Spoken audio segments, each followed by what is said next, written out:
지금 시대 50, 60대한테 물어봐도요. 자식한테 왜 줘? 내가 다 써야지. 왜냐면 본인이 오래 살 거거든요. 웬만하면 90까지, 100살까지 사는 그렇죠. 시대에 자식한테 줬다가 나중에 돈 모자라면 어떡해. 내가 다 써야죠. 이런 거에 있어서 가장 중요한 사람들이 부자 노인. 줄어드는 인구를 그냥 인정하고 만약에 우리 사회가 이걸 전향적으로 바꾸고 싶다면 뭐 애 낳는 사람들에게 집을 비롯해서 모든 거에 대해서 전폭적으로 뭔가 지원해 주던가 그 지원하기 위해서 세금을 윗세대가 막 왕창 내주던가 안 그럴 거잖아요. 세금 내라고 그러면 다 못하겠다 그럴 거면서. 네. 그래서 이 문제는 못 풀어요.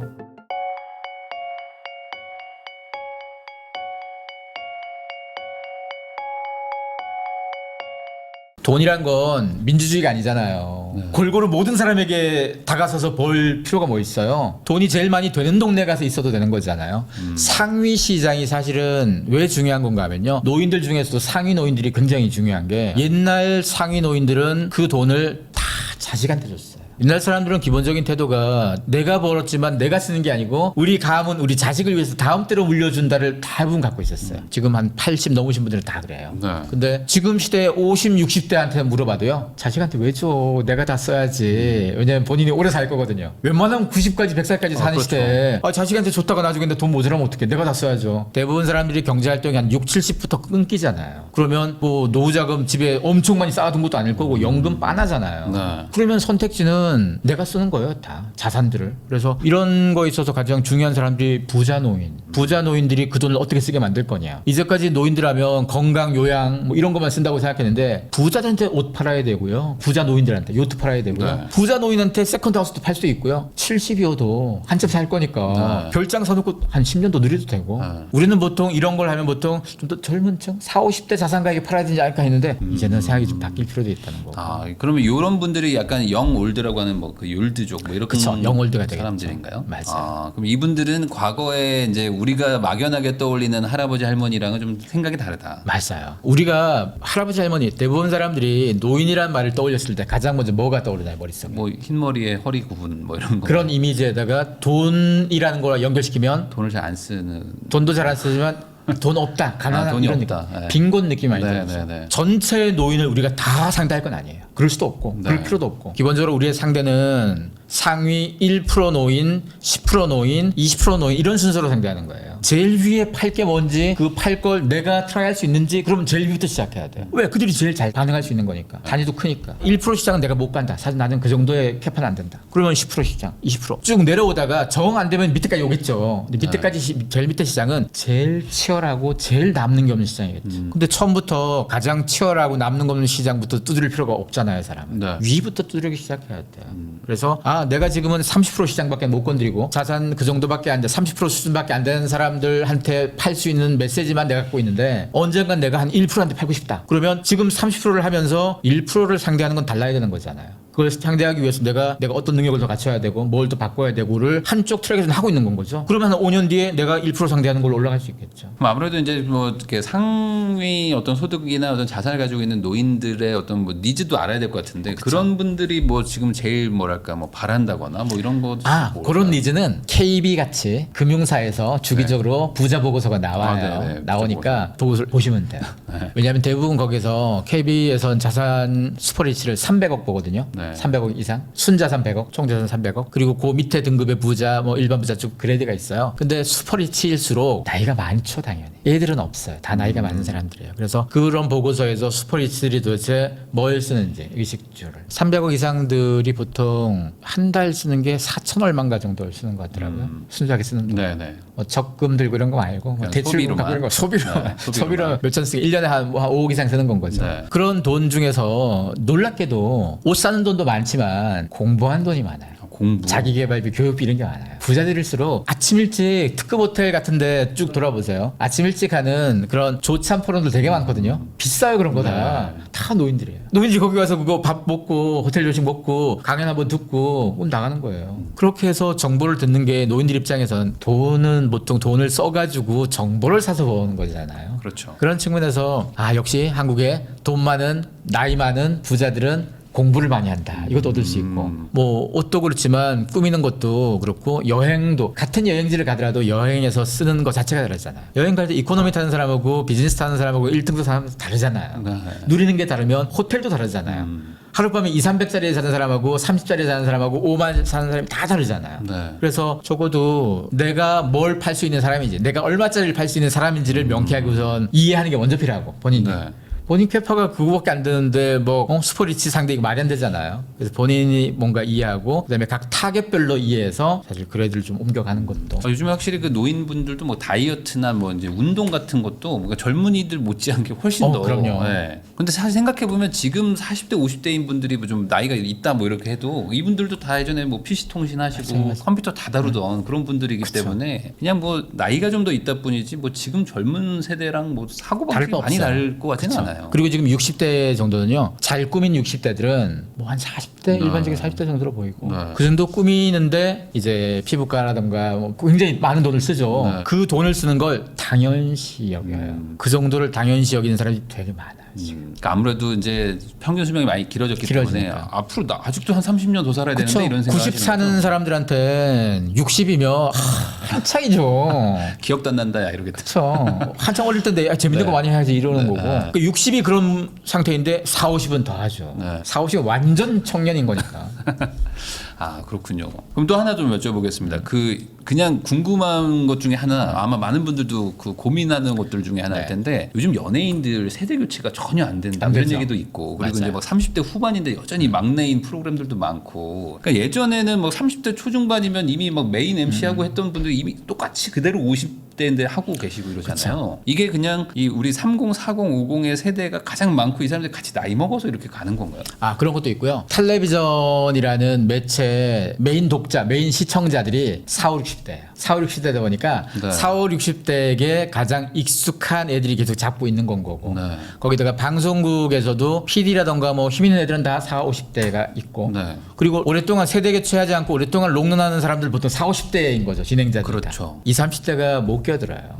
왜냐하면 20, 30대가 텔레비전 시청자층에서 아주 많이 아니에요. 그들은 유튜브에 가 있고 넷플릭스에 가 있고 딴 데가 있어가지고 거기서 메인층이 아니에요. 네. 그래서 그들을 타겟으로 만들잖아요. 그러면 4, 50대가 봤을 때는 저거 핏덩이 같은 애가 연애하는 걸 내가 봐야 돼? 이런 느낌이잖아요. 네. 아니 우리가 적어도 나랑 좀 비슷하다고 생각해야지 제가 연애하는데 뭔가 몰입이 되는데 내가 대학생 때 태어났을 것 같은 애가 연애해 보면 이게 말이 안 되잖아요. 네. 더 웃긴 건 일본은 우리보다 더 할 거잖아요. 네. 더 먼저 초고령사를 만났으니까. 그렇죠. 일본에는 노인들이 연애하는 드라마들이 종종 나와요. 지금 우리나라에서 만약에 노인들이 연애하는 드라마 하면 안 볼 거죠. 드라마는 쉽지 않을 것 같긴 그렇죠. 합니다. 저거 나이 든 사람 저걸 왜 봐? 근데 주 시청자층이 노인이 돼 버리니까 노인들이 연애하는 거예요. 와, 저기 손주가 연애 이런 거는 몰입이 안 되는 거니까. 그래서 TV는 계속 더 늙어갈 거예요. 세대 교체 더 힘들 거고요. 그러면 그 말은 역설적으로 얘기하면은 저기 40, 50이 여전히 이 사회의 주력이라는 얘기를 맞아요. 봐야 되는 거 아닌가요? 주력입니다. 그러면 이제 40, 50 약간 60, 70과는 좀 다른 느낌의 트렌드도 있을 것 같긴 한데. 그렇죠. 그래서 지금 가장 많이 바라보는 것 중에 하나가 40대, 50대가 앞에다가 0을 붙여요. 0, 40, 0, 50 네. 붙이는데 사실 이 말 처음 시작은 0, 40를 제가 10년 전에 붙여가지고 0, 40가 나이 먹으니까 자연스럽게 0, 50가 되는 건데 네. 우리나라에서 그 단일 나이, 출생 연도 기준으로 단일 나이 중에서 가장 많은 인구가 있는 게 몇 년도생인 것 같아요? 58년 개팀 맨날 말하는 거 그거 아닌가요? 아니에요. 지금 가장 많은 건 71, 70, 69, 72, 73. 그러니까 즉 68부터 한 73까지가 제일 많아요. 요 사람들은 거의 한 년씩 한 90만 명 정도씩 있어요. 네. 이게 얼마나 무서운 숫자인가 하면요. 50년을 살았는데 90만 명이 남아있는 거예요, 지금. 네. 보통 100만 이상 태어난 사람들이거든요, 사람들이. 요즘 아이들이 1년에 20만 초반이 태어납니다. 그러게요. 요즘 아이들이 한 명도 안 죽고 계속 간다고 해도 한 4, 5년치가 합쳐져야 이 숫자가 돼요. 그러니까 지금 이 사람들이 엄청난 파괴력을 가진 사람이에요. 인구가 압도적이네요. 그렇죠. 거기다 이 사람들이 또 4050이 자산이 많고 네. 소득도 제일 피크일 때고 거기다가 이 사람들의 자녀가 누구냐? 자녀가 10대, 20대예요. 그렇죠. 한창 왕성하게 뭔가 하는 애들을 다 거느리고 있는 건 거고 이 사람들의 부모가 누구냐? 80대, 좀 빠르면 70대시니까. 우리나라에서 가장 중요한 퍼즐들의 중간에 있는 사람들이 이 사람들이. 그래서 이 사람들을 주목할 수밖에 없어요. 그럼 이 사람들이 결정하는 거가 어찌 보면 이제 사회를 그쵸. 좀 흔들어 간다. 맞아요. 근데 이제 이분들이 또 아까 말한 자산이 제일 많다고도 하셨지만 자산이 또 막 격차도 좀 많기도 좀 격차도 많죠. 하는 거 아닌가요? 그쵸. 네. 그러면 이분들이 뭐 생각하는 어떤 뭐 자산 투자나 이런 것들이 또 약간 시장에 좀 영향을 줄 것 같기도 한데. 그렇죠. 그래서 그러니까 보통 우리가 40, 50이라고 그래도 40, 50대 전부를 얘기하는 게 아니에요. 상위 20% 10% 이거잖아요. 네. 모든 시장 그쪽으로 해야 돼요. 만약에 본인이 공무원이다, 본인이 정치한다, 이럴 거면 모든 사람을 타겟으로 고민하세요. 근데 본인이 돈 벌겠다, 사업한다 이러면 시장이 있는데 먼저 생각하는 거예요. 전체 모든 사람은 정치하는 사람, 행정하는 사람들의 몫이고. 상위 20%가 대부분의 또 자산을 또 가지고 있고. 그렇죠. 그들에게 문제를 다 풀고 그 문제를 더 이상 풀 거 없을 만큼 다 풀었다고 하면 그 다음 단계로 넘어가면 되는 건 거지. 그들의 문제는 풀지도 않은 채로 왜 나머지 전체까지 고민하고 있냐는 거죠. 그러면은 요즘에 그런 것도 있지 않습니까? 이게 40대, 50대 약간 뭐 복고 열풍 같은 거 있는 것 네. 같기도 하고 레트로 있는 것 같기도 한데 약간 이 세대들이 좋아했던 젊을 때 했던 그런 뭐 행위라든지 물건 뭐 브랜드가 다시 뜨고 이런 그쵸. 것들도 있잖아요. 보통 레트로는 주기적으로 오는 일인데요. 요즘만 네. 그런 게 계속 오는데 그동안의 레트로는 자기가 겪었던 옛날 걸 살리는 거예요. 그러니까 지금 40, 50대면 자기 20대 때 추억을 지금 꺼내는 게 레트로예요. 네. 근데 요즘 그걸 걔들이 하는 게 아니고 20대들이 하잖아요. 지금 20대, 30대가 40, 50대의 20대 시절을 꺼내요. 이걸 레트로가 아니에요. 왜냐 자기가 겪은 레트로는 과거를 안 겪어본 끄집어내는 복원인데 얘들은 그 과거가 없잖아요. 네. 이거는 새로운 경험이에요, 그냥. 왜 그러냐? 패션도 그렇고 모든 문화는 내가 접해보지 않은 건 다 새로운 거예요. 나이가 많은 사람들은 저거 옛날에 나왔었는데 나이가 적은 사람들은 내가 사는 동안 못 겪어본 거잖아요. 그게. 처음 보는 거니까. 처음 보는 거예요. 신기한 거예요. 올드가 아니고 그냥 신기한 건 거예요. 그러니까 이런 걸 일컬어서 몇 년 전에 레트로라 그러지 말고 뉴트로라 그러자. 뉴 레트로라 그러자라고 말도 나왔었는데 기본적으로 사람들의 욕망은 계속 새로운 걸 원해요. 먹고 사는 문제로만 끝나는 시대가 아니에요. 이제는. 옛날 사람들은 먹고 사는 문제가 가장 중요해서인지 그것만 해결되면 취향, 취미 이런 건 모르고 살았어요. 살면서 취향, 취미 이런 단어는 부자들의 단어예요. 돈이 충분히 여유 있어야지 취미를 위해서 내가 뭘 해볼까 이런 궁리를 하는 건 거지. 돈이 없으면 내 집 사는데 대출 갚는데 뭐 이용 궁리만 하는 건 거지 취미에 언제 투자를 하겠어요. 근데 지금 시대 20대 30대 풍요의 세상에 태어났잖아요. 애초부터 기본값이 풍요로운 거예요. 먹고 사는 문제가 고민 없는 세상이에요. 이럴 때 취미와 취향에 대한 관심이 높아지는 게 당연하고 이게 높아지니까 자연스럽게 더 풍부한 취향이 필요하잖아요. 더 풍부한 걸 찾다 보니까 옛날에 했던 것 중에서 특이하고 신기하게 자꾸 갖고 오는 거예요. 그리고 이것과 연결되는 것 중에 하나가 또 올드머니이기도 해요. 올드머니가 옛날부터 이어져 왔던 부자들의 문화거든요. 부자들이 뭘 입고 어떻게 놀고 어디 여행 가고 집을 어떻게 꾸미는지에 대한 관심이 20대 30대가 가지는 거예요 지금. 왜? 내가 그 부자의 과거는 없지만 이걸 통해서 내 취미와 취향을 확장시키는 거니까. 그래서 지금 시대 사람들은 이게 확실히 중요해져서 나중에 무슨 차를 내가 가질 거냐 무슨 아파트 브랜드를 가질 거냐 이 욕망은 좀 줄어들고 내가 어떤 라이프를 누릴 거냐가 더 커진 거죠 점점. 그리고 20대는 아파트 투자해서 뭐 할 수 있는 여력이 안 되잖아요 사실. 네, 지금 20대들은 약간 그런 거에 대해서 많이 놨죠. 놔야 되는 네, 거죠. 많이 놓는 게 놨죠. 맞죠. 왜냐하면 영끌 해봤자 아주 좋은 데 있는 걸 사는 것도 아니거든요 사실은. 가장 급지가 낮은 데 그걸 영끌해서 살 텐데 그게 나중에 발목을 잡을 수도 있는 건 거고. 그래서 오히려 집 나 안 살래? 그냥 집은 없어도 적당히 빌려가면서 그냥 내가 뭐 집값에 대출금 갚느라고 발목 잡혀가지고 누릴 거 못 누리는 것보다 이거 내가 좀 쓰면서 재밌는 거 하고 살게. 그리고 어차피 시간은 우리 편이야. 한 20, 30년 지나보세요. 아파트들에 대한 가치 변화도 생길 거고 네. 아파트를 갖고 있는 사람 중에 상당수가 자기 거주 용도로만 쓰는 게 아니고 투자 용도로 갖고 있을 텐데 그럴 수 있죠. 그럼 누군가 들어와야 되고 해야 될 텐데 인구의 변화 추이나 이런 걸 봤을 때 어차피 20대 입장에 그래 한 20년 30년 마음 놓고 기다릴게 어차피 그 뒤에 나중에 저거 더 싸게 나오면 그때 내가 뭐 해도 되고 그런 생각으로 그런 살 생각을 수 있다. 하면 점점점 많이 하는 사람들이 늘어나면 늘어날수록 네. 20대 때 풍요롭게 누리면 되는 거죠. 거기다가 뭐 각 정부의 정책들에서도 그들의 주거에 대한 지원이 계속 나올 거고 그러면 집 사라 이 지원보다 뭐 주거만 해결되면 되는 거잖아요. 누구나 그 공간을 누리고 살면 되는 건 거지 그게 자기 소유여야만 되는 건 아니잖아요. 소유에 대한 관점을 그렇게까지 민감하게 안 여기면 라이프의 변화를 누릴 수 있는 건 거죠. 오히려 진짜 부자들 중에선 그런 뉴스들 있잖아요. 아파트 전세 100억짜리 나오고 이런 거 네네. 몇십억짜리 그 돈이 없어서 안 사고 전세 살겠어요 그게? 돈의 문제가 아닌 거예요. 내가 누리고 싶은 저 공간을 누리는데 저거 각 떠안고 내가 책임지고 싶지는 않고 누리다가 필요하면 갈아타고 가장 여유 있고 좋은 사람은 돈이 충분히 많을 때 저기 새 아파트 나왔어? 저기 강도 한번 살아볼게. 몇 년 살다가 저기 또 저기 살게. 자기가 원하는 입지의 라이프를 돌아가면서 살아보는 거예요. 그냥 돈 많으면 그게 가능하잖아요. 그렇죠. 고액 전세 시장이 네. 그런 거니까. 그래서 세상에 있는 모든 사람들이 똑같은 라이프를 사는 게 아닌데 우리는 너무 똑같은 라이프를 사는 사람만 보는 것처럼 자꾸 세상을 봐서 그런데 그렇지 않은 사람, 다른 라이프를 살고 있는 사람들 그들이 갖고 있는 욕망들이 점점 커지겠죠. 시대가 한국 사회가 집단주의가 커지는 사회에서는 보편적인 공통점을 가진 모델이 계속 부각됐어요. 근데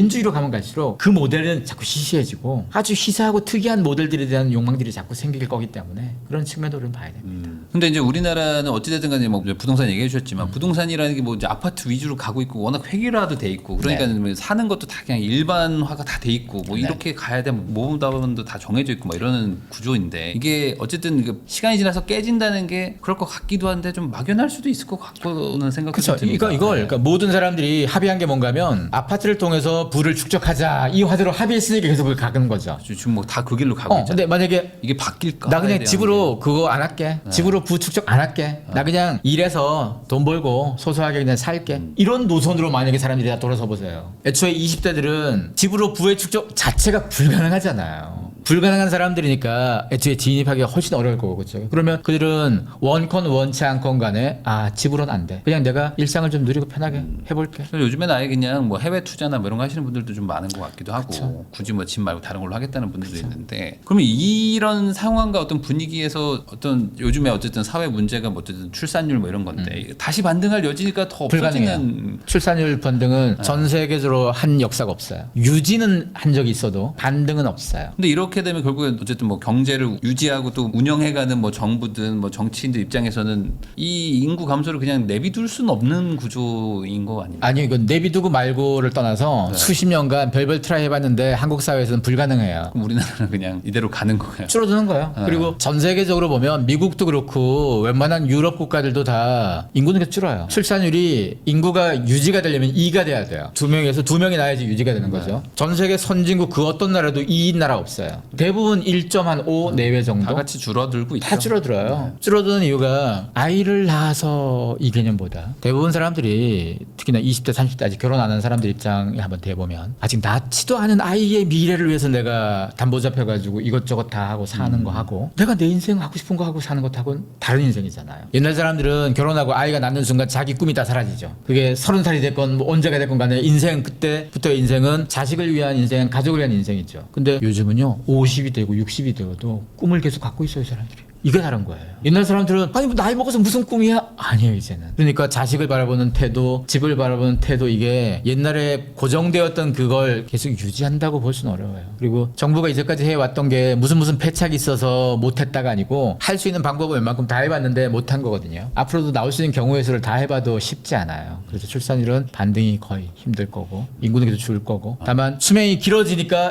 줄어드는 속도가 조금 늦어지긴 하겠죠. 네. 그럼 결국에 이 상황에서 이제 현재 지금 경제 생활을 하는 정도의 나이대 뭐 20, 30대, 30, 40대인 분들은 결국에 이제 늘어나는 노인들을 대상으로 사업을 잘 해라. 맞아요. 그러니까 어찌 보면 유일한 해답일 맞아요. 수도 있겠네요. 왜냐하면 인구가 줄어드는 걸 막으려고 이상한 짓 하는 것보단 줄어드는 인구를 그냥 인정하고 미래의 일자리가 지금보다 많겠어요. 지금도 우리가 웬만하면 뭐 자동화 시키려고 애를 쓰는 판에 네. 한 10년, 20년 지나면 웬만하면 로봇한테 시켜 먹으려고 다 애를 쓰겠죠. 사람 안 쓰고. 그러면 애를 그렇게 열심히 낳아봤자 미래 일자리도 못 줄 거면서 애를 낳자는 얘기를 왜 하겠어요. 그래서 그럴 수 있네요. 대부분의 사람들이 국가를 위해서 사는 건 아니잖아요. 이 사회에 존재하는 나이 든 사람들을 위해서 애 낳는 사람이 어디 있어요 세상에. 자기를 위해 선택하는 건 거죠. 자기를 선택하거나 자기의 자녀의 미래를 고민해 봤을 때 한국 사회에서 이러는 게 썩 그다지 도움이 안 된다. 만약에 우리 사회가 이걸 전향적으로 바꾸고 싶다면 뭐 애 낳는 사람들에게 집을 비롯해서 모든 거에 대해서 전폭적으로 뭔가 지원해 주던가 그 지원하기 위해서 세금을 윗세대가 막 왕창 내주던가 안 그럴 거잖아요. 세금 내라고 그러면 다 못하겠다 그럴 거면서. 네. 그래서 이 문제는 못 풀어요. 그래서 그냥 줄어드는 인구, 이제 늘어나는 자동화와 로봇 이걸로 나중에 이어져서 지금 시대가 머릿수로 비즈니스 하는 세상이 아니에요. 똑똑한 한 명이 라이프 트렌드 2025에서 나오는 개념 중에 하나가 솔로프러너인데요. 솔로프러너가 1인 기업이라는 의미인데 네. 솔로가 혼자서 기업적 가치를 만들어내는 게 과거에 비해서 왜 훨씬 가능해졌냐? 창업을 하려면 직원들이 필요하죠. 네. 이 역할 저 역할 나 혼자 못하니까. 근데 요즘은 AI 도구를 잘 활용하면 그 한 명이 여러 명치 몫을 하는 거예요. 네. 그러면 나 혼자서는 절대 못하는 거에서 창업을 못했던 사람이 이게 돼? 이런 잠잠한 건 다 AI한테 시키고 내가 개발만 열심히 해봐야지 이렇게 테크 창업할 수 있겠죠. 창업자가 훨씬 늘어날 수 있고요. 전 세계적으로도 지금 샘 알트만 같은 사람은 원 펄슨 유니콘이 가능하다. 1인 기업이 유니콘 가치를 만들 수 있다. 네. 자기는 가능한 건 100%. 시기의 문제다. 언제 될 건지 친구들하고 내기 걸고 있다 지금. AI와 로봇만 있으면 할 수 있는 거니까. 그리고 이미 1% 아니고 10% 유니콘이 있거든요. 대표적인 게 인스타그램이죠. 그 10% 유니콘이니까. 그거 말고 1%이 지금까지 만들어낸 것 중에서 가치가 가장 높았던 게 개발자들 중에서요. 혼자 앱 개발하거나 혼자 뭘 개발해서 한 몇 년간 혼자 개발해가지고 런칭해가지고 뭐 2천억씩 버는 애들 있고 개발해서 이거 다른 회사에 팔고 엑시트하고 1,000억씩 5천 많아요 이런 사람들. 그러면 이런 사람들은 솔로인데 말도 안 되는 기업 가치를 만들어내는 거죠. 이런 사람이 필요한 건 거지 머릿수 100명 뭐 무슨 생산직 할 것도 아니고. 그래서 지금 시대의 인재상 자체는 바뀌어야 되는 거고 이게 바뀌려면 당연히 무조건 사람 머릿수가 많아야지 경제가 좋아지 이거는 너무 올드한 발상이잖아요. AI나 로봇을 전혀 안 쓴다는 전자에서나 통하는 건 거지. 그 지금은 똑똑한 한 명이 필요한 거예요 우리한테는. 우리 사회에 똑똑해서 그 사람 하나가 한 10,000명치 먹여 살리 이런 애들 인재 키우는데 투자를 해줘야지 모든 사람 비슷하게 키우는 걸 투자할 때가 아니죠. 그러면 이제 우리나라는 어쨌든 다른 나라들 대비 너무 빠른 속도로 지금 출산율이 좀 줄어들기 때문에가 이제 걱정이긴 한데 그러면 이거는 어쨌든 시대의 이제 흐름이라고 하면은 우리는 이제 AI와 이제 로봇에 좀 기대를 해야 된다. 이게 없다면은 우리의 어떤 미래가 좀 불투명하게 보일 수도 있지 않을까. 맞아요. 근데 이건 우리뿐이 아니고 전 세계가 다 이 방향으로 갈 거예요. 갈 건데 그렇다면 우리가 그러면 AI나 로봇 쪽에 주도권을 가지는 나라냐? 그렇지 못하다는 게 문제인 거예요. 그러니까 인구도 줄어들어, 그런 산업 경쟁력도 줄어들어. 그리고 요즘 산업은 다 IT가 다 주도권을 쥐고 있잖아요. IT에서 벗어나면 다 어려워져요. 그리고 부동산 아시는 분들에게는 좀 뭐 무서운 이슈이긴 한데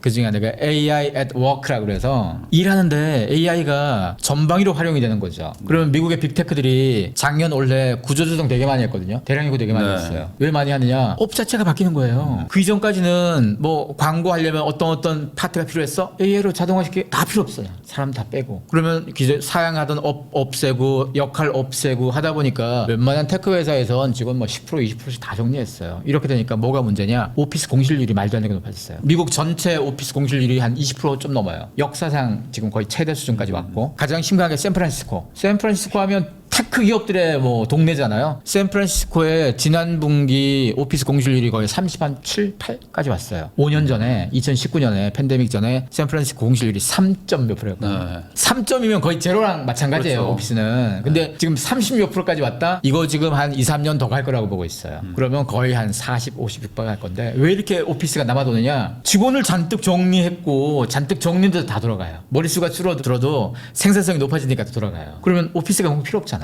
이건 앞으로는 더 심하면 더 심해졌지. 그래서 오피스 시장에도 변화 추이가 많아져요. 한국에도 이제. 최근에 저 챗GPT 그거 뭐 음성 인식 그 시스템 이제 최근에 이제 유료한 분들한테 나눠줬는데 그냥 실시간 대화되고 뭐 음성 뭐 어조도 바꾸고 뭐 사투리도 쓰고 뭐 다 하더라고요. 이제 이런 것들이 앞으로 진짜 시장을 막 혁신적으로 많이 바꿀 텐데 인간한테는 별로 안 좋아지는. 그러니까 경쟁력이 나쁜 인간에게는 정말 이제 여기서도 포인트가 유능한 사람과 그렇지 못한 사람이에요. 유능한 사람들은 엄청 좋아져요. 엄청나게. 유능한 사람들이 그런 도구를 잘 써서 훨씬 유능해지는 거니까. 그러니까 100명, 1000명치의 돈을 혼자 버는. 그렇죠. 대신 그렇지 않은 사람들은 다 아웃되겠죠. 하지만 자본주의 사회는 그런 거예요. 뭐 우리가 부동산 투자했다가 쟤는 실패했는데 우리 돈 나눠줄게 이런 게 어디 있어요 세상에. 그렇게 맞죠. 그래서 유능한 사람이 되는데 우리는 전력을 다해야 되고 유능한 사람이 되려면 결국은 트렌드에 대한 이해도가 높아야 돼요. 그러니까 세상 돌아가는 걸 잘 알아야지. 돌아가는 걸 알고 그다니까 알았으면 거기에서 계속 보강해서 공부도 더 하고 액션을 더 해서 달라지는 거니까. 이제는 그거 안 되는 사람들은 자꾸 떨어질 거예요 뒤로. 결국에 이제 뭐 나이가 중요하고 뭐 인구수가 중요한 게 아니라 이제 뭐 개인당 어떤 뭐 소득이든 뭐 자산이 어떻게든 늘려가야 된다. 맞아요. 능력을 키워가지고 그렇게 하는 게 결국에 이제 미래 사회를 좀 대비하는 뭐 방법이다. 이렇게 봐야겠네요. 그렇죠. 그림을 봐야 돼. 이제 김영섭 소장님이 이제 트렌드 분석을 또 계속 하시고 또 라이프 트렌드 또 머니 트렌드에서 계속 이제 트렌드서를 계속 써주시고 있는데 결국에 이제 트렌드라는 것이 왜 중요하고 뭐 특히 이제 내년도 트렌드를 왜 공부해야 되는지 뭐 이런 것들 한마디 해주시면 좋을 것 같습니다. 그렇죠. 트렌드가 변하는 세상이에요. 우리가 세상과 싸워서 이길 수는 없어요. 바뀌면 따라가면 되는 거죠.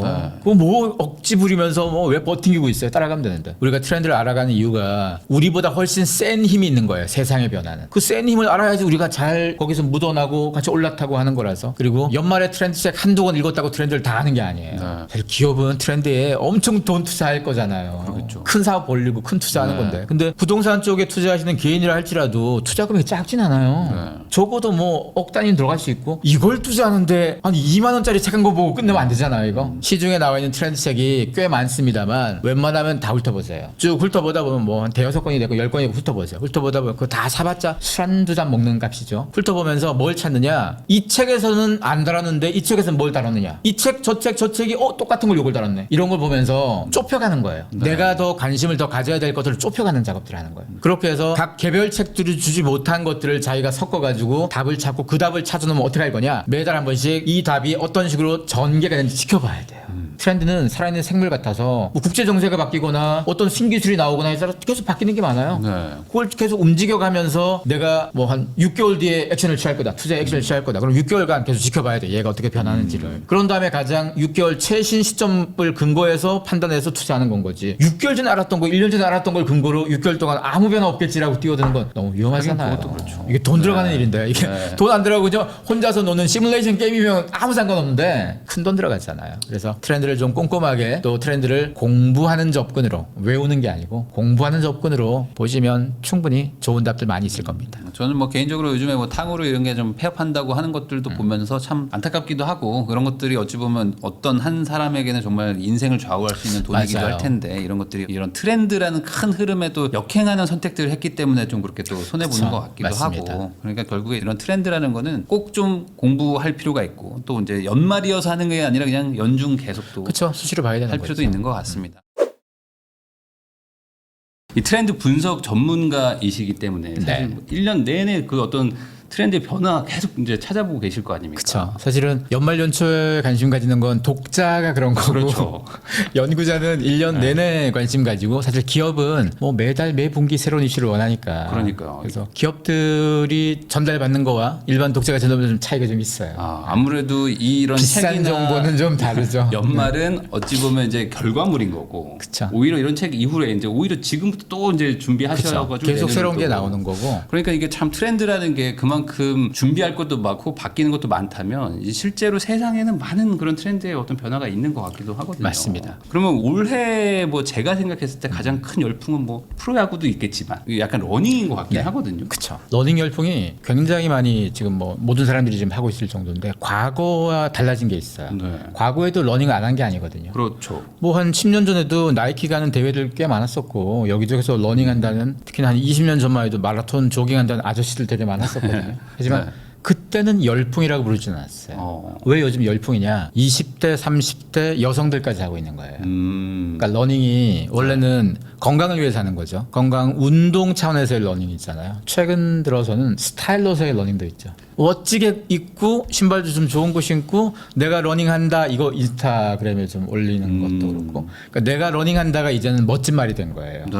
옛날에는 내가 러닝한다 그럼 어쩌라고 정도였다면 이 말의 의미가 좀 바뀌었다는 거죠. 사실 한 20년 전부터 피트니스가 굉장히 주목받았어요. 20년 전부터 한 20대들이 운동을 열심히 해서 술도 좀 덜 먹고 유흥산업이 좀 줄어들고 반대로 운동 건강 쪽은 굉장히 커지고 그렇게 해서 등장한 말이 덤벨 이코노미라고 이 덤벨 아령이 굉장히 경제의 중요 기반이 된다라고 했었는데 그게 한 10여 년 이상 쭉 이어지다가 최근에는 러닝 이코노미 달리기가 이제 중요한 돈이 되는 경제가 되는데요. 그 덕분에 러닝화 시장의 변화가 좀 생겼죠. 그러니까요. 요즘 러닝화를 살 수가 없습니다. 그렇죠. 살 수가 없다고 얘기하는 그 브랜드는 아마 아식스일걸요. 네, 아식스입니다. 그렇죠. 아직도 살 수가 아식스가 아주 옛날부터 있었잖아요. 그렇죠. 근데 아주 옛날부터 있었지만 아식스는 진짜 운동선수들이나 신는 것 같은 느낌이지 멋진 패션 같진 않았거든요. 나이키는 패션 브랜드죠. 엄밀히 따지면 운동선수만의 브랜드가 아니고 그래서 사람들이 그걸 갖고 싶어하고 유명한 사람들하고 콜라보레이션 같은 것도 하고 한정품도 만들어서 마치 패션 욕망처럼 팔았었어요. 네. 근데 지금 시대가 좀 바뀌면서 진짜 운동에 대한 관심이 커진 거예요. 그러니까 진짜 운동 브랜드라고 생각하는 아식스가 뭣도 없고 걔들이 뭘 세련되게 이건 아니어도 뛰어보니까 아 얘가 제일 낫더라. 그래서 패션이 아닌 진짜 운동의 시대가 열렸기 때문에 아식스가 주목받는 거고 아식스 말고도 몇 개 주목받는 브랜드의 공통점은 러닝 전문화예요. 네. 나이키는 이것저것 다 하는 종합 브랜드라면 전문화가 선택받는 건 확실히 운동에 진심인 사람이 많아져서 그래요. 근데 그러면 아까 말씀하신 것처럼 어떤 뭐 이제 근육을 만들고 몸을 바디빌딩 하는 거에 어떤 트렌드가 지금은 좀 러닝으로 왔다는 거 봐야 돼요? 아니면 같이 가는 거죠? 같이 가는 거예요. 같이 가는데 러닝을 하기 전에 우선 길바닥에서 뛰기 전에 짐에서 뛰어봤을 거잖아요. 다들. 짐에서 근육만 만드는 게 아니고 거기서 유산소도 하는 거니까 뛰어보니까 재미가 좀 덜한 거예요. 그리고 그 뛰는 거에 대한 트레이닝이 조금 올라오다 보니까 진짜 길에서 뛰면 훨씬 더 좋지 않을까? 그게 팬데믹이 끝나자마자 이제 진짜 길에서 뛰는 분위기가 확 살아나면서 과거와 달리 러닝 크루라는 개념이 생겼잖아요. 그렇죠. 같이 뛰는 게 이제는 멋진 동호회가 되는 거예요.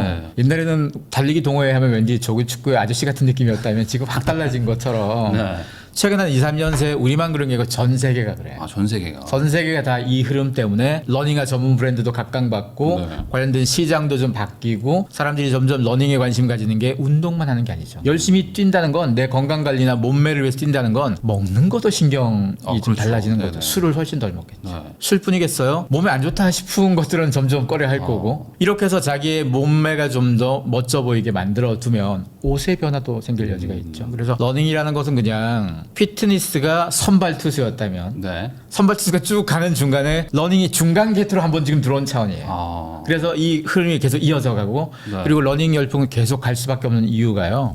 과거의 러닝과 달리 재밌게 러닝을 해요. 지금 펀 러닝이라고 그래서 뭐 러닝 다 끝나고 막걸리 주는 데도 있고 뭐 이것저것 재밌는 행사를 자꾸 하고 러닝 챌린지 같은 것도 하죠. 경복궁 챌린지 해보셨나요 혹시? 아, 저는 경복궁은 안 해봤어요. 멀어서 안 해보셨죠? 제가 그 근처에 살아서 저는 챌린지 해봤거든요. 경복궁 한 바퀴 돌면 2.5km예요. 작년까지만 해도 경복궁을 도는 건 아침이나 저녁쯤 가면 있어요 사람이. 요즘은 365일 대낮에도 돌아요. 계속 뛰고 있어요. 크루들 막 10명 모아서 돌고 엄청 많이 돌아요. 그래서 이렇게 경복궁 돌아봤어? 이거 챌린지를 내서 인스타에도 자랑하고 하겠죠. 이제는 러닝이 챌린지의 항목까지 온 거예요. 챌린지는 보통 자랑하거나 과시하려고 하는 건데. 그렇죠. 그래서 확실히 러닝이 오래 갈 수 있는 조건들이 계속 만들어지는 거예요. 또 다른 운동과 달리 러닝은 가성비가 높죠. 신발만 사면 되는 거고 뭐 장비가 대단하게 필요한 게 아니니까. 그러니까 오래 할 수 있어요. 그리고 다른 운동은 나 혼자만 필요한 게 아니고 같이 칠 사람도 필요하고 뭐 골프가 됐건 테니스가 됐건 뭐 운동 시설은 빌려야 되는 거니까. 근데 이건 자기 혼자 뛰면 되는 거잖아요. 365일 비 오든 눈 오든 자기만 괜찮으면 뛰면 되는 거라서 조건이 굉장히 지금 많은 조건들이 갖춰지고 있어서 오래 갈 거예요. 아, 그러니까 이게 혼자 할 수도 있고 또 혼자 하는 게 좀 약간 지겨우면 같이 크루 같은 것들도 이제 문화가 막 생기고 있고. 거기다 이제 또 이거를 뭐 이렇게 좀 자랑할 수 있는 챌린지 이런 것들 또 인스타 같은 것도 올리면 또 예전에는 뭐 뛰어서 뭐 어쩌려고 뭐 이런 얘기였는데 이제는 뭐 좋아요 뭐 이런 거. 저도 최근에 마라톤도 해보고 하니까 좋더라고요 실제로 러닝이 여러모로. 근데 일견에선 그런 얘기도 있지 않습니까? 뭐 좀 경제가 안 좋아지고 하다 보니까 뭐 골프나 뭐 테니스 치다가 이제 좀 러닝으로 간 것이다. 뭐 이런 거라고 볼 수도 있는 거죠. 그건 잘못 해석한 거고요. 아니면은 그냥 전 세계적인 현상이에요. 전 세계적인 현상이에요. 골프나 테니스 치는 것보다 돈이 훨씬 적기 때문에 달리기를 한다. 이거는 되게 억지 같은 주장이에요. 이거는 마치 경기가 안 좋으니까 치마가 짧아진다 같은 이런 말도 안 되는 소리 같은 거고. 혹시 러닝 하시면서 운동화 몇 걸려 있어요? 러닝화? 저는 그래도 한 뭐 대여섯 개 샀습니다. 대여섯 개는 사고 있죠. 그거 합쳐보면 또 액수가 되죠. 그렇죠. 또 많이 뛰는 사람은 몇십 개씩 사죠. 싸지 않아요 사실은. 이게 욕망이 쌓인 사람들은 신발도 사야 되고 옷도 좀 더 멋지고 좋은 거에서 매번 나갈 때마다 갈아입고 싶은 사람도 있고. 그래서 이게 돈이 경제가 안 좋아서 그걸 한다라는 접근보단 테니스가 됐건 테니스도 아직 열풍이 꺼진 건 아니에요. 테니스에 대한 욕망은 어느 정도 충족을 시킨 거고 혼자서 일상적으로 가장 쉽게 할 수 있는 거예요 이게. 테니스나 뭐 집에 테니스장이 있거나 뭐 골프장이 자기 거면 몰라도 그러면 매일 할 수 있겠죠 언제든. 근데 대부분 사람들은 그렇지 않고 뭔가 남하고 허락을 받거나 약속을 잡거나 해야 되는데 달리기는 그게 아니에요.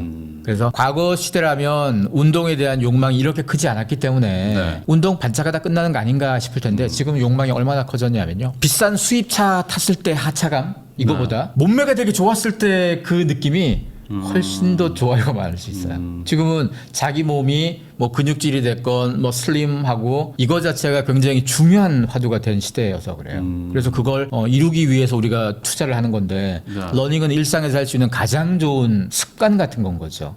그래서 아마 계속 갈 거예요. 제가 20대 때만 하더라도 그때 뭐 이제 물론 뭐 헬스하고 하는 분들도 있긴 했지만 소수였던 것 같았거든요. 맞아요. 근데 한 지금 한 20년 지나니까 이제는 몸을 만들어야 된다는 게 훨씬 더 강해졌다면 이게 어떤 차이 때문인가요? 뭐 선진국이 돼서 그런 건가요? 아니에요. 이거는 선진국에서 먼저 시작하긴 한 건데 네. 시대와 세대의 차이일 수 있는데요. 보통 20대 때 운동을 술 먹는 것보다 운동을 훨씬 더 좋아하기 시작한 걸 밀레니얼 세대부터 찾기 시작하는데 네. 그렇게 해서 나온 말이 아까 덤벨 이코노미 같은 말이었고 점점 세상을 살아감에 있어서 내가 중요해진 거. 내가 다 감당해야 되는 건 거고 네. 과거에 집단 속에서 살아갈 때는 나보다도 줄 잘 서면 되고 이러다 보니까 술도 잘 먹어야 되고 줄 서고 어울리는 것 자체가 술을 좋아해서 먹는 게 아니고 어울려줘야지 같이 놓으니까 집단 문화는 그런데 집단 문화에서 벗어나서 개인주의 문화로 우리보다 먼저 선진국을 갖고 우리는 지금 가고 있는 중인데 그쪽으로 가게 되면 자기 관리를 엄청 잘해야 돼. 내가 건강해야지 내가 내 미래를 책임지는 거고 내 몸매가 내가 멋져야 되는 거고 옛날 사람과 그런 기준점들이 달라지다 보니까 운동에 진심이 돼버리고 그것 때문에 술 소비량이 계속 줄고요. 술 소비량이 주니까 20년 전에도 주류 회사들이 우리 큰일 났다 그랬는데 지금은 더 큰일 났다 그러거든요. 계속 줄어요. 그래서 몸에 안 좋은 것들에 대한 건 계속 그렇게 바뀌어갈 거라서 아마 이 흐름들은 우리 다음 세대 앞으로 그 다음 세대는 더 할 수도 있어요. 운동에 대한 욕망. 아 이게 그냥 결국에 어떤 잠깐 하는 게 아니라 결국에 나를 중시하는 문화가 점점점 강해지기 때문에 그리고 내 몸 그리고 내 건강 이런 것들. 그래서 요즘에 젊은 분들이 확실히 건강식품 같은 것도 많이 챙겨 먹고 이런 걸 많이 한다고 하더라고요. 그러니까 이게 돈의 관점으로 보자면 피트니스가 됐건 러닝이라는 걸 그냥 취미 이 개념으로 보는 게 아니고 관련되는 시장에서 누가 더 커질 거고 누가 더 돈을 벌 거냐 중심으로 자꾸 봐야 되는 건 거고 만약에 먹는 거에서도 이런 쪽 러닝에 대한 뭐 피트니스에 대한 수요가 커진다 그러면 과자 시장은 더 어려워지겠죠. 아니 힘들게 운동했는데 그 과자 그렇죠. 어떻게 먹겠어요. 그럼 이왕 먹더라도 건강에 좀 더 좋은 걸 먹으려고 들 거고 여기서 또 시장의 변화가 생길 거고 그래서 의식주를 비롯한 모든 시장에서 운동이 다 반영될 거예요. 그래서 운동이 잘 반영되면 옷도 영향을 받아요. 운동해서 몸이 좀 슬림해진 사람과 그렇지 않은 사람의 옷 스타일이 달라질 거니까. 그러겠죠. 그래서 이 모든 게 파급되는 건데 적어도 돈의 관점으로 이걸 좀 보자는 거죠. 다. 아니 제가 그 미국에 실제 거주하고 계신 분 이제 그분 서부에 계시는데 들어보니까 서부 쪽만의 뭐 건지 모르겠지만 그쪽은 이제 그 일반 옷을 잘 안 산다고 다 그냥 운동복 요가복 같은 거 입고 다닌다고. 거기 날씨가 워낙 그렇기도 하고 원래부터 그 비치에서 그렇게 많이 했었으니까 그런데 애슬레저 룩이나 뭐 이렇게 운동하기 좋은 편한 옷들에 대한 시장은 계속 커져갔어요. 전 세계적으로. 계속 커져갔고 운동에 대한 수요도 그만큼 커져갔고 그리고 운동할 때가 아니더라도 일상복으로 입을 때도 남에게 격식을 잘 차려서 남을 의식하는 거죠. 이 태도에서 남에 대한 의식이 줄어들면 기업들도 복장이 좀 옛날에는 양복만 입다 자율화가 되면 그러면 편한 옷을 입어야 되는 거죠. 편한 옷이 완전 운동복 같진 않아도 운동복 같은 편안함들의 옷들이 자꾸 시장이 커지는 거니까. 그리고 뭔가 내가 약간 운동복스러운 걸 입고 있으면은 난 평소에도 좀 관리하는 사람이라는 어떤 그런 느낌도 줄 수 있어서 그럴 수도 인 것도 있는 건가요? 그러니까 결국에 지금 운동하고 자기 관리 잘하는 사람이 좀 멋진 사람이라는 트렌드가 이제 점점 강해지는 거예요. 확실히 옛날에는 뭐 그 옛날이 나이가 되게 많은 사람의 옛날에는 뚱뚱한 게 부자잖아요. 잘 나가는 사람이 뚱뚱했고 네, 많이 먹으면. 근데 지금은 뚱뚱할수록 가난하고 찐 부자들은 다 날씬해요. 왜? 돈을 써가지고 관리 다 받으니까 먹는 것도 좋은 것만 먹으니까. 그래서 그 시장이 보통 하이엔드 시장은 계속 내려와요. 10년 전에 진짜 부자만 쓰던 물건이 지금은 중산층이 쓰는 물건이 되고 계속 이렇게 되거든요. 요즘 찐 부자들이 몸 관리에 투자를 굉장히 많이 한다? 그러면 중산층도 좀 지나면 지금 하는 것보다 더 돈 쓰겠죠. 그러면 선택과 집중이 될 수밖에 없어요. 왜냐하면 모든 사람들이 돈이 충분할 때 찐 부자들은 충분하잖아요. 이것도 저것도 다 잘 쓰죠. 근데 돈이 좀 한계가 있는 사람들은 운동 쪽에 내가 돈을 더 쓴다? 딴 데 뭘 줄여야 될 거잖아요. 그래서 줄어드는 쪽도 봐야 돼요. 우리는. 그러면 그런 의미로 봤을 때는 골프와 테니스가 좀 앞으로는 좀 시장이 우리나라에서 좀 작아진다고 봐야 되나요? 골프는 작아지는 게 확실해요. 골프는 우리나라뿐이 아니고 전 세계적으로 이미 20년 전부터도 골프업계의 가장 큰 숙제가 뭐냐면 20대를 유입을 못 시키겠다. 노인들이 막 한다. 그쵸. 네. 팬데믹 때문에 잠깐 우리나라에서 20대가 잠깐 들어왔던 거지. 왜 그리 금방 빠져나왔냐? 원래부터 그들 욕망에 맞지 않아요, 이게. 들어갈 이유가 없어요. 왜냐? 골프는 운동 효과가 없죠. 하루 종일 해도 운동 효과가 없어요. 걷기 골프는. 정도? 운동 효과는 없는데 왜 그럼 사람들이 골프를 했을까? 사교 효과가 굉장히 많아요. 네트워크 효과가 굉장히 많은데 지금 시대 20대, 30대 인맥을 어디서 만듭니까? 온라인에서 많이 만들어요. 길바닥 가서 흙먼지 같이 맡을 이유가 없는 거예요. 그래서 옛날 사람들에게 골프를 바라보는 태도와 지금 이 사람의 태도가 다를 수밖에 없어서 거기다가 돈도 많이 들죠, 시간도 많이 들죠, 영 안 맞는 거예요. 또 이제. 술도 잘 안 먹고 그러면 뭐 굳이 모을 필요도 없고 막 이런 느낌. 그래서 태생적으로 20, 30대가 골프에 진입 안 하는 건 미국도 그랬고 계속 똑같았어요. 그래서 20년 전부터 미국에선 막 야간 골프장 이런 것도 만들고 막 별 희한한 거 막 만들고 해서 어떻게든 시선 끌어보려고 생각보다 잘 안 돼요. 그만큼 20, 30대의 욕망에게 골프는 좀 거리가 있는 운동이에요. 대신 테니스는 그보다는 좀 더 가까이 있는 운동이고 네. 러닝은 훨씬 가까운 운동이죠. 내 맘 먹을 때 할 수 있는 거니까. 아무래도 이제 골프나 이런 거는 이제 코로나 때 그때 좀 한때 장 열어줬으니까 골프장은 괜찮다. 그쵸. 뭐 이런 것 때문에 그리고 또 해외여행도 못 가고 했으니까 뭔가 과시는 해야 되는데 네. 과시할 수 있는 수단이 막혔잖아요. 해외여행으로 과시를 했던 사람들이 그게 막히니까 그나마 열려있던 골프장에 가서 잠깐 놀았던 건 거지. 그게 해외여행 열리고 뭐 이러다 보니까 다 도망간 거잖아요. 그러면은 사실 이런 것들 얘기를 다 소장님 얘기 종합해 보면은 나이키가 가장 유리한 포지션 아닙니까? 맞아요. 패션의 맞아요. 옷도 그렇고 다 그쵸. 운동복도 그렇고 다 갖추고 있는데 왜 나이키가 이렇게 안 그쵸. 좋은 건가요? 이게 경험의 함정 같은 건데요. 네. 원래 해왔던 게 어떤 걸로 내가 돈을 벌어서 성공했다 그러면 그거 못 있잖아요. 잘. 나이키가 두 가지로 큰 재미를 봤어요. 첫 번째가 뭔가 하면 패션이에요. 나이키가 한정품 만들고 콜라보레이션 이런 거 많이 해서 그 리셀은 다 나이키잖아요. 그러니까요. 리셀 사이트는 엄밀히 따지면 나이키 사이트라고 해도 과언이 아니고 다 나이키만 했었어요. 그걸 사서 집에 다 모셔놔요. 신고 다니는 것도 아니고 다 모셔놓는단 말이죠. 욕망이에요 그냥. 네. 보석 수집하는 거랑 똑같은 거예요. 그 욕망으로서 재미를 굉장히 봤어요 나이키가. 그리고 또 하나가 D2C라 그래서 다이렉트 투 컨슈머 소비자에게 바로 파는 거예요. 네. 보통 유통 단계가 오프라인에 대리점도 있고 백화점도 있고 이렇게 있어야 되는데 나이키의 생각은 우리가 나이키몰에서 바로 다 팔면 되지 않을까? 온라인이 계속 커져가는데 네. 이걸 팬데믹 이전에 구상을 좀 세게 해가지고 투자를 많이 해서 온라인몰을 강화시키고 대신 오프라인에 들어가는 걸 많이 없앴어요. 그걸 팬데믹 때 재미를 봤거든요. 팬데믹 때 오프라인에 그렇겠네요. 엎어진 시기니까 되게 잘 된 거죠. 네. 그래서 박수를 받았는데 언제가 문제냐? 중국의 내수가 네. 팬데믹 끝나는 타이밍과 놀랍게도 비슷하게 중국 내수가 확 얼었잖아요. 기업은 생산을 하고 재고 관리가 굉장히 중요한데 재고는 오프라인은 밀어내기가 훨씬 수월합니다. 오프라인 뭐 떠넘기고 밀어내면 되니까. 나이키는 밀어낼 오프라인이 확 줄었잖아요. 온라인에서 밀어내? 온라인에선 똑같은 몰로 전 세계가 보는데 거기에서 가격이 다운된다고 생각해 보세요. 2주일 전에 샀던 사람 입장에서는 되게 배신감 생기고 오프라인 밀어내기는 몰래 밀어내니까. 그래서 온라인으로 가격을 덤핑 시켰더니 이미지가 더 나빠진 거죠. 네.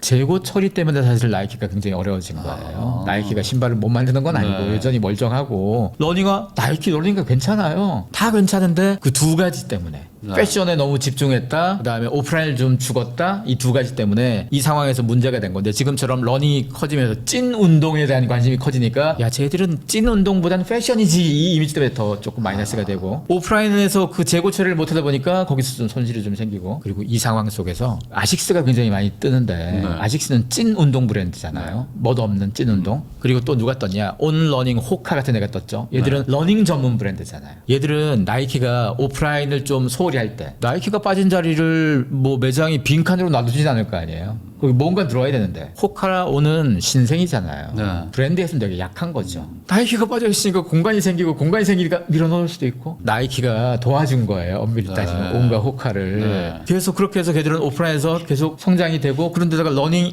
열풍까지 만나면서 확 올라온 거고 나이키 입장에서는 그걸 다 놓친 거죠. 그 타이밍을. 네. 그래서 올 초부터 올 상반기부터는 나이키도 패착이 뭔지 알아서 회사의 정책을 다 바꾸고 오프라인을 그동안 끊었던 거 다시 좀 잇고 온라인 올인하는 거 좀 줄이고 CEO도 바꾸고 이렇게 했기 때문에 제가 봤을 때는 나이키가 2025년 어떤 행보를 보일지는 지켜봐야 돼요. 왜냐하면 나이키가 주가로 보자면 많이 떨어졌어요. 이대로 몰락한다 이런 얘기도 많거든요. 그런 얘기도 하죠. 근데 나이키가 주가가 되게 많이 떨어졌지만 나이키 시가총액이 그래도 아디다스보다는 한참 높고 호카며 온 얘들하고는 비교도 못할 만큼 초거대 높아요. 기업이죠. 네. 그래서 덩치 큰 공룡이 잠깐 헛발질해서 미끄러졌지만 죽을 정도는 아닌 거라서 얘들이 각성하고 어떻게 살아날 수 있을지를 지켜볼 필요가 있는 게 2025년 4년 하반기부터 5년까지 그럼 나이키가 마케팅비를 굉장히 많이 쓸 거예요. 마케팅비를 굉장히 많이 쓰면 마케팅과 연관되는 업에서는 뭔가 또 떨어질 수혜가 생길 거고 그들이 펼치는 마케팅이 무슨 러닝 대회를 더 연다거나 뭔가가 있겠죠. 네.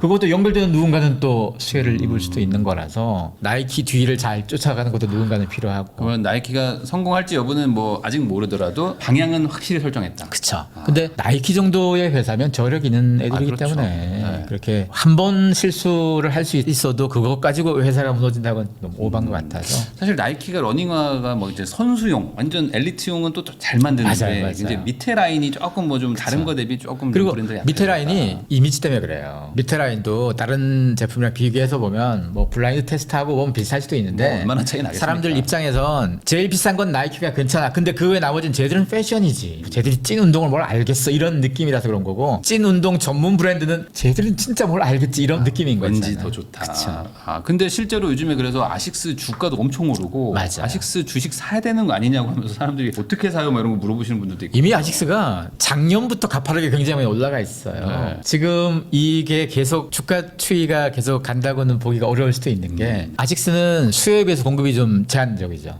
그래서 품절도 많고. 네. 그러면 그들이 이 공급 라인을 바꿔서 생산 체제를 확대할 수 있느냐? 쉽지 않아요, 그게. 그러기엔 또 걱정이 되는군요. 그렇죠. 왜냐하면 이게 계속 이런다는 보장이 없거든요. 네. 잠깐 이러다가 또 다시 제자리로 돌아올 수 있으면 과잉 설비 투자가 되는 거라서. 네. 그래서 소비자가 품절 때문에 좀 속상하더라도 아직스 입장에선 소비자 안 달라게 하고 좀 기다리는 게 낫지. 그것 때문에 지금 공장 설비 투자했다가 한 1, 2년 후에 다시 정상 수요로 좀 잠잠해지면 타격이 있으니까. 야, 요즘에 아식스 신발 새로 나오면 한 5만 명씩 대기하거든요. 맞아요. 온라인에서. 근데 사지도 못하고. 그쵸. 그래서 막 그리고 그 대기하는 5만 명 중에 어떤 사람들이 있을 건가 하면요. 진짜 러닝에 관심 있는 사람도 있지만 이게 뭐 고현정 신발 뭐 이렇게 해서 연예인 이름 붙은 신발이 돼버렸잖아요. 그 아식스가. 운동에 관심도 없고 러닝에 관심 없어도 저거 갖고 싶어라는 욕망도 꽤 있어서 사실 아식스가 지금 리셀로도 팔리잖아요. 네. 아식스가 리셀 시장에 들어간 적이 없었고 옛날에는 누가 아식스를 리셀로 사요. 나이키면 몰라도. 근데 지금 아식스가 리셀로 들어갔다는 얘기예요. 그렇다고 해서 리셀 시장이 아식스 중심으로 갈 거 안 그래요. 그건 일시적일 겁니다. 어찌 보면 약간 단기 과열일 수도 단기 있겠군요. 과열이죠. 그래서 네. 지금 찐 운동하는 사람들은 계속 갈 거지만 네. 그냥 저거 연예인 신발에서 사는 그런 수요, 요 수요는 금방 빠질 거잖아요. 네, 그럼 이제 또 러닝하고 또 다른 것 어떤 좀 트렌드 중에 하나가 요즘에 또 이제 음식도 맞아요. 많이 트렌드도 바뀌고 있는데 이제 뭐 작년에도 뭐 어느 정도 좀 얘기도 해주셨지만 이제 탕후루 뭐 이런 것들 그러니까 일시적인 간식이 확 붐이 부는 것도 이제 또 금방 또 사그라질 수도 있고 실제로 폐업도 많다고 하는데 맞아요. 어떤 그 이건 뭐 원인이 뭐라고 봐야 될까요? 우리나라에서 탕후루가 2024년 봄쯤에 막 폭락했죠. 작년에 23년에 전국의 탕후루 가게가 한 1,000개쯤 만들어진 것 같더라고요. 네. 그 1,000개가 대부분 언제 만들어졌냐? 작년 여름 가을에 만들어졌을 거예요. 왜냐면 작년 여름이 피크였거든요. 네. 다 탕후루 막 난리였어요. 줄 서고 뭐. 제가 작년 여름 되기 전에 탕후루 이거 곧 끝난다 그랬거든요. 피크도 보기 전에 왜 제가 곧 끝난다는 얘기할 수 있었는지 아세요? 탕후루는 달달한 간식이죠. 네. 달달한 간식에 쌉니다. 달달한 간식에 싼 먹거리는 주기적으로 열풍이 왔다가 금방 꺼지는 전례가 굉장히 많아요. 욕망은 충족하지 못했을 때 욕망이 생겨요. 탕후루가 처음 나왔을 때 저거 먹어봤어? 아직 못 먹었어? 이거 자체가 기준점이라서 먼저 먹어보는 것 자체가 중요해요. 왜 먼저 먹어봤다 인스타에 보여줄 수 있으니까. 네. 근데 먼저 먹어봤다는 한 몇 달 지나면 다 먹어볼 거니까 먼저의 싸기도 효과가 하고. 다 사라지죠. 이게 엄청 비싼 거면 속도가 느려지는데 싸지 한 몇천 원이니까 맘만 먹으면 전 국민이 오늘 하루도 다 먹어볼 수 있는 가격이란 말이에요. 네. 그러니까 욕망이 오래갈 수가 없어요. 태생적으로. 싼 먹거리들은 늘 그랬어요. 늘 그랬는데 이걸 프랜차이즈로 그렇게 만들면 거기에 영업하시는 분은 영세 자영업이세요. 네. 프랜차이즈가 가맹비를 받아서 돈 벌 수는 있겠지만 영세 자영업자들은 그 뒷감당 어떻게 하겠어요? 그렇죠. 한 몇 년은 벌어야 될 텐데 그쵸. 아무것도. 이거 몇 달밖에 안 갈 트렌드인데 몇 달밖에 안 갈 걸 몇 년을 보고 들어가 말이 안 되잖아요. 이거 말고도요. 두바이 초콜릿도 있죠. 네. 요아정도 있죠. 네. 뭐 약과 달고나 뭐 밤양갱 한때 폭발적으로 확 떴다가 잘 팔리고 이런 거 꽤 많죠. 대부분 검색 양을 보면요. 바닥에서 피크 쳤다가 떨어지는 요 기간 이게 삼각불로 되는데 이게 대부분 몇 달이에요. 몇 달밖에 안 걸려요. 그래서 잠깐 반짝으로 뭔가 장사할 요량이면 오케이. 맛있게 먹을 거도 오케이. 이걸로 뭔가 장기적인 사업 이건 굉장히 위험해요. 그럼 결국에 프랜차이즈 회사만 좀 좋은. 맞아. 아 그거의 원인이 달고 싼 음식이어서 그런 걸까요? 달고 싼 데다 이거의 결정적 품질의 문제가 두 개가 있어요. 하나는 몸에 좋은 건 아니에요. 몸에 좋은 거면 계속 먹을 그런. 엄마 아빠들이 밀어줄 텐데 주로 10대가 많이 먹는 건데요. 네. 엄마 아빠 입장에서도 이걸 사주고 싶진 않은 거예요. 이게 몸에도 안 좋고. 먹고 집에 이렇게 들고 가기 좀 쉽지 않죠. 그렇죠. 네네네. 거기다가 안에 과일이 들어서 굉장히 몸에 좋은 것처럼 보이지만 그 과일 보통 싼 관리하는 데선 좋은 과일을 안정적으로 관리를 못하세요. 쭉 꽂아놓고 그럼 걔가 방치돼 있는데 거기에는 과일이 안 상하겠어요. 여름철 되면 관리도 안 되고 네네. 거기다가 지금처럼 기후이기 때문에 과일 가격이 왔다 갔다. 그러면 3,000원 하던 탕후루가 갑자기 5,000원, 6,000원 장사가 안 되겠죠. 태생적으로 이거는 장사하기 굉장히 어려운 아이템이에요. 그래서 이걸 그냥 여기 프랜차이즈를 덥석 물고 뭐 장사를 하겠다고 뛰어들었다? 이 사람이 전국적으로 그렇게 많다? 전 그게 놀랐어요. 사람들이 왜 이렇게 이 트렌드에 대한 관심과 이해가 평소에 없으면 이런 일이 생기는구나를. 근데 이게 예전에 그 벌꿀 아이스크림 뭐 이런 것부터 부터 해가지고 맞아요, 사실 맞아요. 많았었고 또 이렇게 맞아요. 또 금방 폐업하는 것들이 반복됐는데도 불구하고 이렇게 사람들이 뛰어든 거는 단순히 트렌드를 몰랐어가 아니라 그냥 할 게 없어서였던 건가요? 아니요. 뭔가요? 트렌드를 몰라서 그랬어요. 왜냐하면 이게 사람들은 벌꿀 아이스크림하고 탕후루가 다른 거라고 생각해요. 이건 트렌드를 관점으로 보면 똑같은 속성을 가진 애인 거죠. 사람들은 그건 아이스크림이고 이거는 다른 거야 이렇게 생각하잖아요. 네. 그건 그들의 장르의 문제이고 트렌드의 속성, 관심사가 올라갔다가 떨어지는 이거 똑같아요. 이걸 만약에 사람들이 안다면 그런 새로운 먹거리가 들어왔을 때 대부분 해외 유입 먹거리가 이런 공통점이 있거든요. 네. 이런 먹거리에 대해서는 좀 조심을 해야 돼요. 그래서 이렇게 단기로 꺾어지는. 그럼 왜 하필이면 탕후루, 마라탕 왜 하필 이런 애들이었냐? 중화권 먹거리예요. 우리나라가 2018, 19년까지 여행을 굉장히 많이 가다가 팬데믹 만나면서 여행 확 못 가잖아요. 네. 한 2, 3년 여행을 쉬었잖아요. 2018년, 19년까지 여행을 어디 제일 많이 갔는지 아세요, 사람들이? 중화권이에요. 아무래도. 제일 만만한 게 그렇죠. 싼 거 가까운 데 가잖아요. 근데 일본은 노제팬 이것도 있어서 더 덜 갔고. 네. 엔화가 지금처럼 싸지 않아서 더 덜 갔고 대만부터 뭐 홍콩부터 마카오 싸니까 많이 갔어요. 그런데 가면 뭘 먹겠어요? 중화권에 특색 요리를. 있는 걸 먹는 거지. 거기 가서 한국 음식 먹거나 햄버거 그러지 먹고 않죠. 이런 거 갖고는 인스타에 못 올리잖아요. 그 나라의 특색 있는 걸 겪어본 사람이 20대 중에 되게 많았던 거예요. 자기 인스타에 올려본 사람이 되게 많은 거예요. 네. 이런 사람들이 한국에서 누가 그런 먹거리를 팔면 동조할 수 있는 사람이에요. 경험치가 있다 보니까 나도 문화적 먹어봤는데. 동조가 생겨요. 네. 그게 2018, 19 우리나라에 탕후루가 들어온 게 2019 마라탕도 그때 들어왔어요. 그때 들어와서 팬데믹을 딱 겪으면서 멈춰져 있는 거죠. 우리가 새로운 욕망을 유입하는 해외 유입이 멈춰진 거예요. 그래서 2, 3년간 마라탕과 탕후루가 계속 존재할 수 있었어요. 근데 지금은 바뀌었죠. 일본을 제일 많이 갑니다.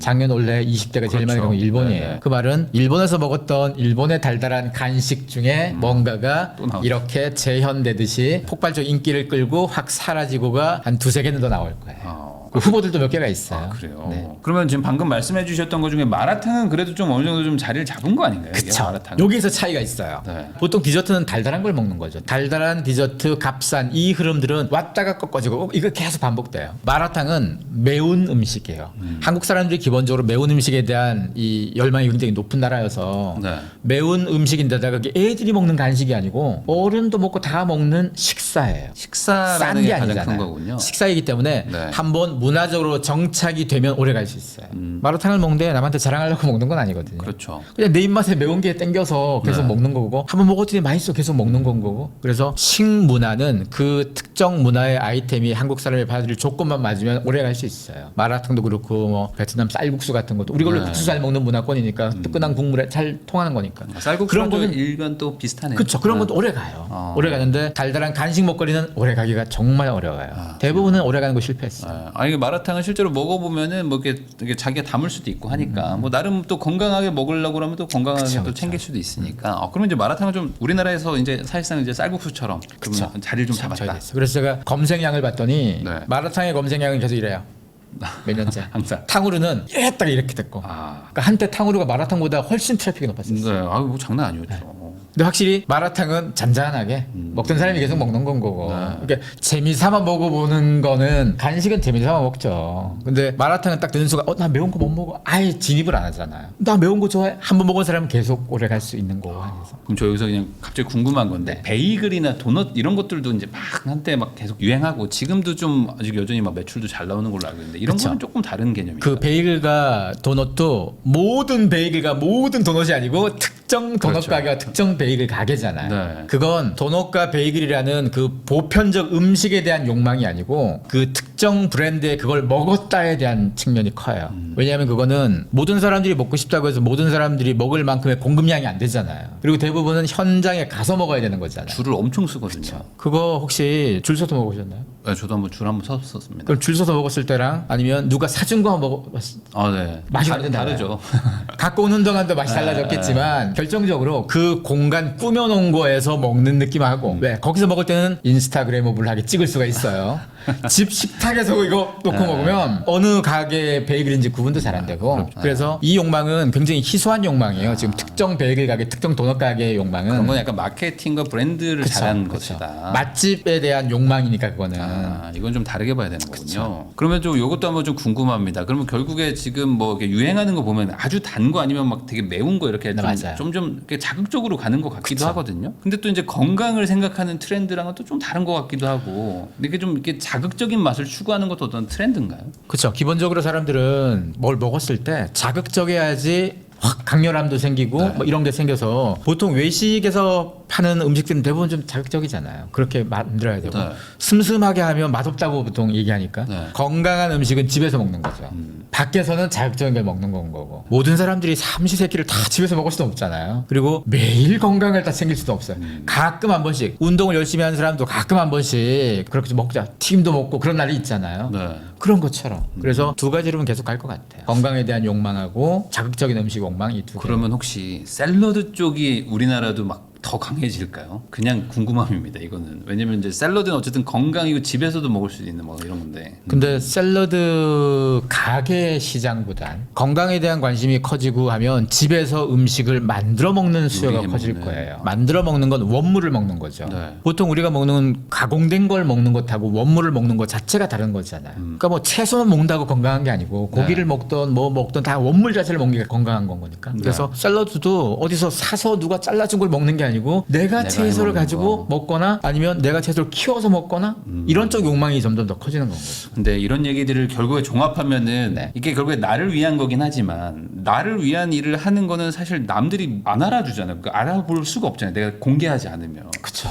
결국에 이렇게 하는 거의 근본적인 원인은 SNS에 업로드를 함으로써 남한테 인정받는 욕구 때문인가요? 그죠. 그 욕구가 초반에는 컸어요. 사람들이 뭘 먹고 뭘 입고 뭐 운동을 뭘 하냐가 남하고 다 연결돼 있는 거죠. 네. 우리나라가 전 세계적으로도 그 벤츠하고 BMW 판매 소비량에서 국가별 순위에 4등, 5등 한단 말이에요. 이 말이 안 되는 거잖아요. 우리 경제가 그 정도는 아닌데 그게 과시 때문에 그런 거잖아요. 사실은 일상의 모든 게 다 과시예요. 내가 뭘 먹었다고 어떤 옷도 마찬가지. 네. 근데 이 욕망들의 변화가 생길 수밖에 없는 게요. 사람들이 남을 점점 덜 의식하기 시작해요. 우리가 집단 문화 속에 있을 때 자꾸 남이 의식되는 거예요. 네.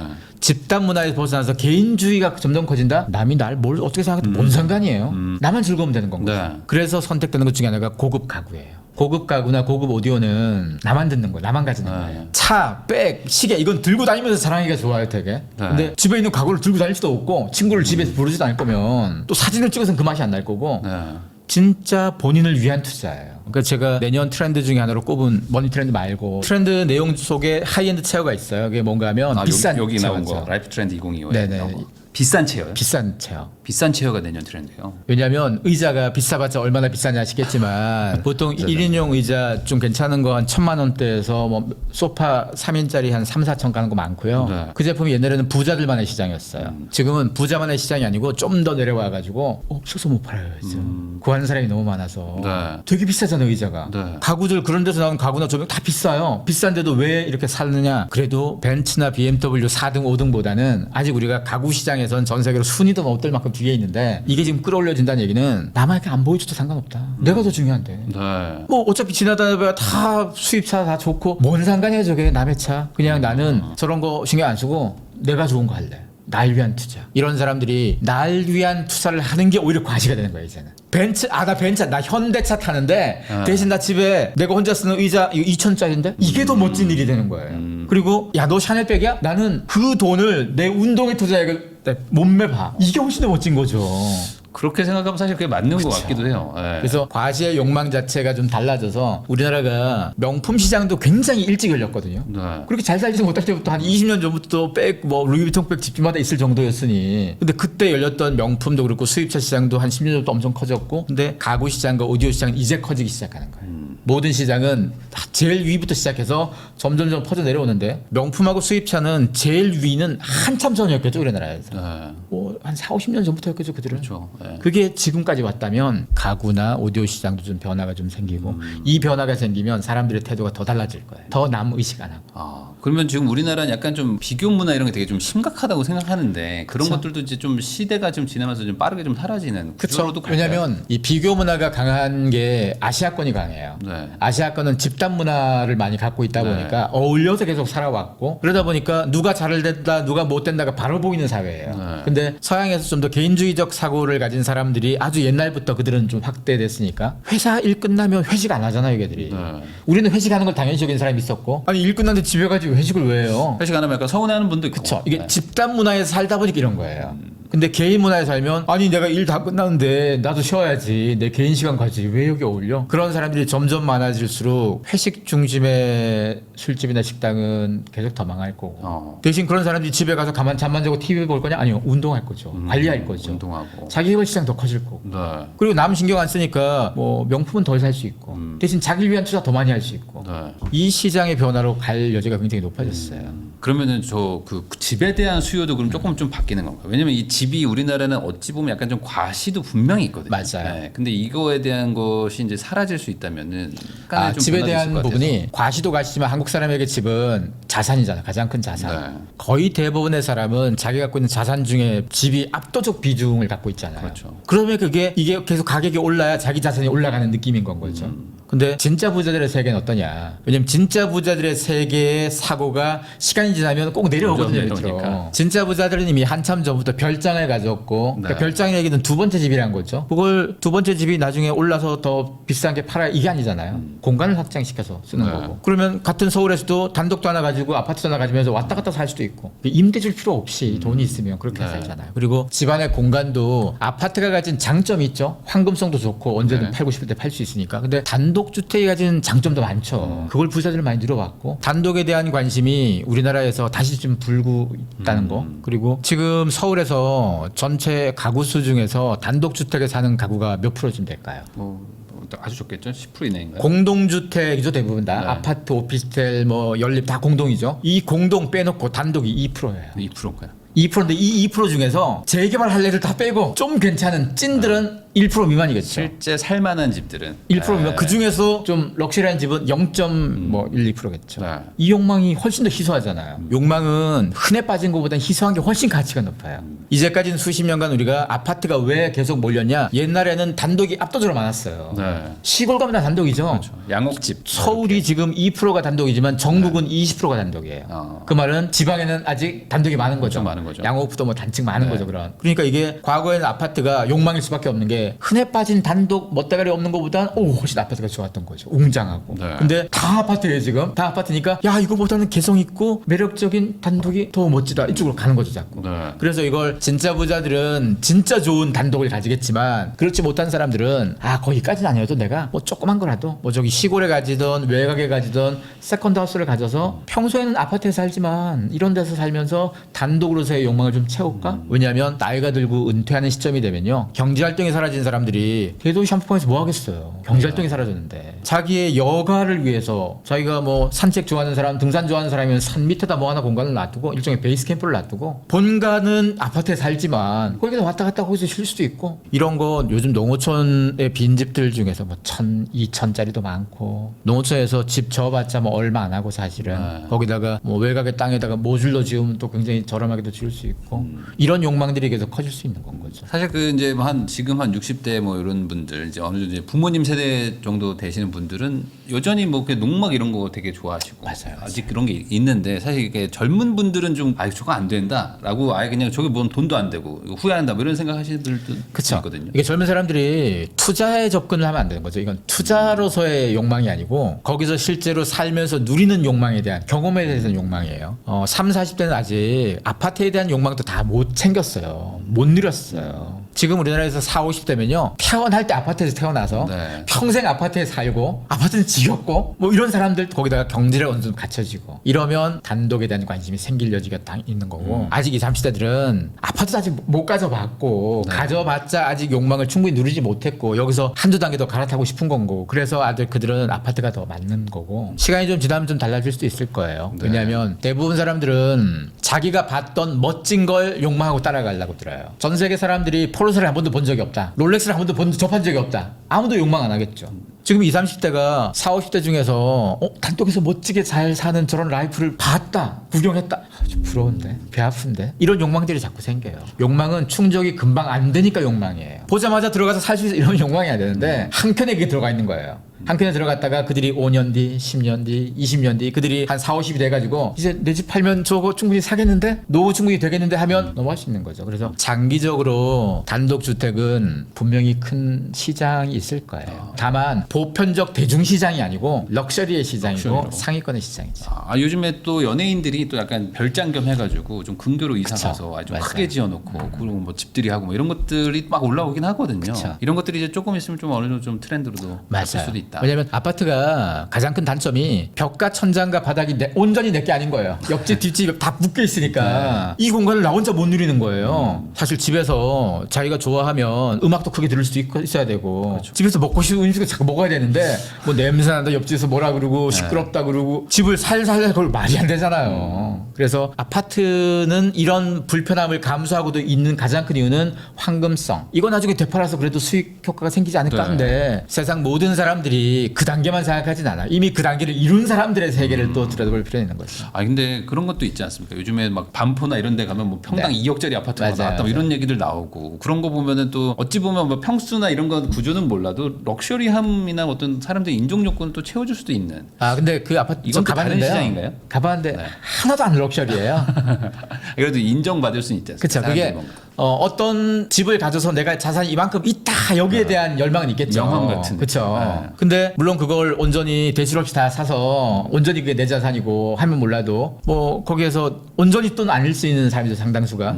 그리고 그걸 지금 앞으로 더 오를 거라는 기대치가 굉장히 많으니까 그걸 감수하고 사는 거죠. 만약에 평당 2억 정도의 가치를 누리는 스페이스냐 그렇지는 않거든요. 그렇진 왜냐 아파트가 반포라는 동네 땅값이 주는 거, 네. 뭐 거기에 입지 이게 굉장히 큰 거지 가격에서 거기서 사는 사람들이 누리는 라이프에서는 그렇죠. 외곽에 있는 네. 아파트나 똑같은 브랜드의 아파트면 아주 큰 차이가 나지 않는단 말이죠. 그러니까 땅 가격이지 건물 그쵸. 가격으로 그 돈을 준 건 아니니까. 그렇죠. 왜냐하면 건축비가 그렇다고 딴 데보다 몇 배 들어가는 것도 아니고 조금 더 들어가는 정도인데 그래서 진짜 고급은 엄밀히 따지면 단독주택 고급을 못 따라가요. 단독주택의 고급은 소재 자체가 다 다르잖아요. 근데 지금 시대는 그런 고급을 옛날에는 못해서도 몰랐다면 이젠 자꾸 접하게 있어요. 왜냐하면 연예인들이라든가 부자들이 집들이를 자꾸 온라인으로도 보여주고 네. 집에 TV로도 보여주고 자꾸 보여주잖아요. 옛날에는 사람들이 다 회장님 아니고선 저런 데 안 사는 줄 알았고 다들 아파트만 산다고 생각했는데 알고 보니까 여유가 있고 이런 뭐 충분히 자산 있는 사람들은 다 그런 데 살고 있는 거예요. 그 욕망을 사람들이 배합하고 부러워한다는 건 거죠. 아, 근데 저 소장님 얘기 들으면서 좀 공감 간 게 아까도 이제 나를 위해서 쓴다고 했는데 그거 중에 가장 큰 게 사실 우리나라 사람들이 가장 못하는 게 집에서 음악 듣는 거거든요. 그렇죠.